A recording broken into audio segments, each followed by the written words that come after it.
পঞ্চায়েত সমিতি সকল সদস্যবৃন্দ, মঞ্চে উপস্থিত উত্তর ত্রিপুরা জেলা পরিষদের মাননীয় সদস্যগণ, মঞ্চে উপবিষ্ট এই দেশের সেবায় যারা নিয়োজিত ছিলেন, রিটায়ার্ড আর্মিগণ, মঞ্চে উপবিষ্ট এই এলাকার সজ্জন ব্যক্তিত্ব, সমাজসেবীবৃন্দ এবং আমার সম্মুখে দাঁড়িয়ে থাকা আগামী দিনের ভবিষ্যৎ প্রজন্ম, কদমতলা স্কুল সহ বিভিন্ন স্কুল থেকে আগত ছাত্রছাত্রী এবং আপামর জনসাধারণ, সকলকে আমার হৃদয়ের অন্তঃস্থল থেকে শ্রদ্ধা জানাই।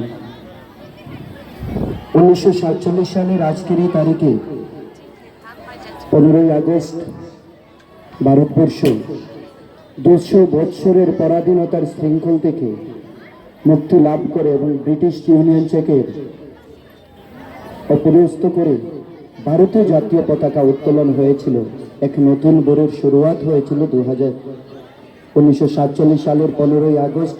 আর আজ আমরা 2025 সালের 15ই আগস্ট স্বাধীনতা দিবস উদযাপন করতে যাচ্ছি। এবছর আমরা 79তম স্বাধীনতা দিবসে পা দিয়েছি। এই পূর্ণলগ্নে আমি মাইক্রোফোনে যত দূর আমার আওয়াজ যাচ্ছে, আমি সকলকে আমার হৃদয় থেকে শ্রদ্ধা জানাই, আপনাদেরকে শুভকামনা জানাই। এই বিশেষ দিনের আমরা শুভকামনা অভিনন্দন জানাই মাঠে অজস্র যারা আগামী দিনের ভবিষ্যৎ পিঢ়ি, তাদের প্রত্যেককে।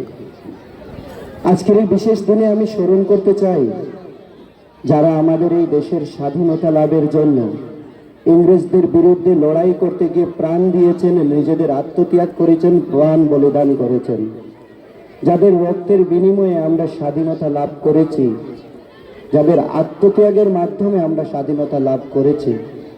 ক্ষুদিরাম বসু, ভগৎ সিং, প্রফুল্ল চাকি, বিনয় বাদল, দীনেশ, নেতাজি সুভাষচন্দ্র বোস প্রমুখ ব্যক্তিত্ব, মহাত্মা গান্ধী, জাতির জনক, যে ব্যক্তিত্বরা এই দেশের স্বাধীনতার জন্য নিজেদের জীবনকে উজাড় করে দিয়েছেন, তাদেরকে এই মঞ্চ থেকে আমি শ্রদ্ধা জানাই, কুর্নিশ জানাই। আমি শ্রদ্ধা এবং কুর্নিশ জানাই নাম না বলা দেশের প্রত্যেক বীর শহীদকে, যারা আমাদের এই দেশকে স্বাধীনতা পাইয়ে দেওয়ার জন্য নিজের জীবন বিসর্জন দিয়েছেন।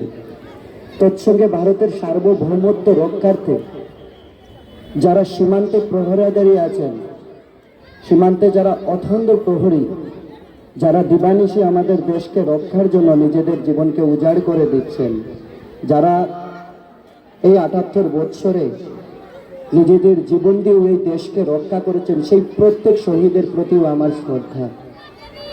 বিগত কিছুদিন পূর্বে পেহেলগাম যে সন্ত্রাসী হামলা হয়েছিল, সেই হামলায় নিহতদের পরিবারের প্রতি আজকে এই মঞ্চ থেকে আমি শ্রদ্ধা জানাই। তৎসঙ্গে অপারেশন সিন্দুর বিজয় উৎসবে যেভাবে পাকিস্তানকে দোল দিয়ে পাকিস্তানের কি শিক্ষা, উচিত শিক্ষা দিয়েছে ভারতীয় সেনা, তার জন্য এই কদমতলার মঞ্চ থেকে, এই মাঠ থেকে আমি ভারতীয় সেনাকে অভিনন্দন জানাই। আমি সবার কাছে করতালি চাইব আমাদের ভারতীয় সেনার জন্য, যারা তাদের কি এই ভারতের সার্বভৌমত্ব অখণ্ডতাকে রক্ষার জন্য পাকিস্তানকে শিক্ষা দিয়েছেন, পাকিস্তানের অনেক যে ঘাঁটিগুলোকে সেগুলোকে উড়িয়ে দিয়েছেন। আমরা এই মঞ্চ থেকে কুর্নিশ জানাই সুফিয়া কুরেশির মতো বীর নেতৃত্ব, ভূমিকা সিংহের মতো বীর নেতৃত্বকে, এবং তাদেরকে যিনি নেতৃত্ব দিয়েছেন এই দেশের মাননীয় প্রধানমন্ত্রী, ওনাকেও আমি শ্রদ্ধা জানাই। আসলে কি শুধু স্বাধীনতা মানে শুধু বিদেশি শাসনের অবসান নয়, স্বাধীনতা মানে ন্যায়, সমতা, শিক্ষা, স্বাস্থ্য ও উন্নয়নের আলো প্রতিটি ঘরে পৌঁছে দেওয়া। স্বাধীনতার মানে ন্যায়ের আলো প্রত্যেকটা ঘরে পৌঁছে দেওয়া। সেই লক্ষ্যে আমরা কদমতলা পঞ্চায়েত সমিতি, আমরা কদমতলা আরটি ব্লক গর্বের সাথে বিগত দিনগুলো থেকে 2019 থেকে আমাদের যে পঞ্চায়েত সমিতির কার্যকলাপ চলছে, মানুষের জনমানুষের জীবনের উন্নয়নের লক্ষ্যে সেই কাজের অগ্রগতির ধারা বয়েছে। আমি বিগত 1 বছরে আমাদের যে কর্মসূচি বিভিন্ন ক্ষেত্রে, সেগুলো আমি তুলে ধরতে চাই আপনাদের সম্মুখে, যারা এখানে গুণীজনেরা আছেন প্রত্যেকের অবগতির জন্য। কৃষি ক্ষেত্রে গত 1 বছরে আমরা 14খানা নতুন পুকুর এবং 11খানা নতুন পুকুরের যে রিনোভেশন ঝালাইয়ের কাজ, 14টি পাওয়ার টিলার, কৃষিক্ষেত্রের উন্নয়নের লক্ষ্যে, কৃষকদের জীবনমান উন্নয়নের লক্ষ্যে 14টি পাওয়ার টিলার, 80খানা মিনি পাওয়ার টিলার, 27টি পাওয়ার স্প্রেয়ার, একটা ব্রাশ কাটার এবং মোটর পাম্প প্রায় 10টা দিয়েছি। বন্যায় ক্ষতিগ্রস্ত কৃষক এই কদমতলা ব্লক এলাকার 2680 পরিবারকে আমরা আর্থিক সহযোগিতার হাত বাড়িয়ে দিয়েছি। বর্তমানে পিএম কিষাণ প্রকল্পে আমাদের কদমতলা আরটি ব্লকের 9324 জন কৃষক উপকৃত হচ্ছেন, যা গোটা উত্তর ত্রিপুরা জেলার মধ্যে সর্বাধিক। এটা আমাদের কাছে গৌরবের।